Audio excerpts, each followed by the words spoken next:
I think it's the highest inflation we've ever had. They say it's the highest in 48 years. I think it's the highest ever.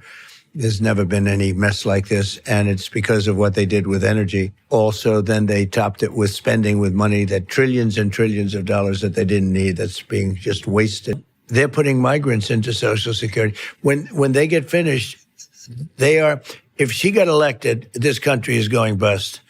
If she got elected, we're going back to 1929 depression.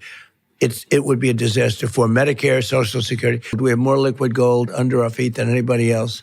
Actually, by far, we would have dominated. We would have been taking care of Europe. We would have been taking care of Asia. We would have been taking care, Anwar in Alaska is the biggest find anywhere in the world. It could be as big as Saudi Arabia. We had the greatest 4 years. The economy was so great. The job numbers were the best ever, et cetera.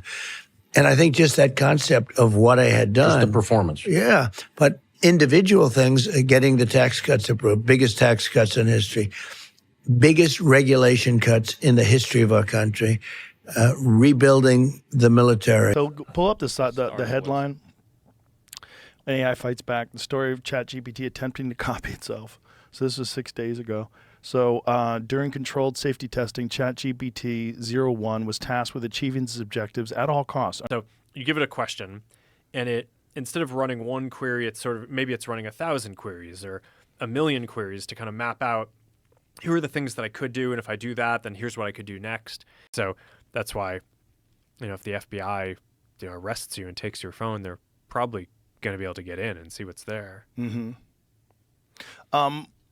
So WhatsApp is encrypted, but if someone has something like Pegasus, what they do is have access to your phone.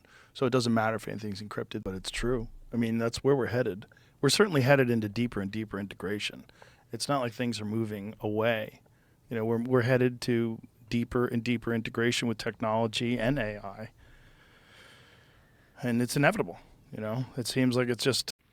But fortunately in the U.S., we have good rule of law. So our view is at the end of the day, okay, these agencies can open up investigations and we'll just defend ourselves. Right? It's like a huge geopolitical competition, and like China's running at it super hard, and like we should want the American companies and the American standard to win. And so it's a lot more kind of expensive to run, but also gets you better reasoning and is more intelligent. That stuff, I think you do need to be very careful about how you like what the guardrails are that you give it. Mm-hmm. But it's also, I think, the case that at least for the next period, it's going to take a lot of compute to run those models and do a lot of the stuff that they're talking about. So I don't know. I think one of the interesting questions is like, how much of this are you going to actually be able to do on a pair of glasses or on a phone versus is like a government or a company that has like a whole data center going to be able to do? And it'll always get efficient.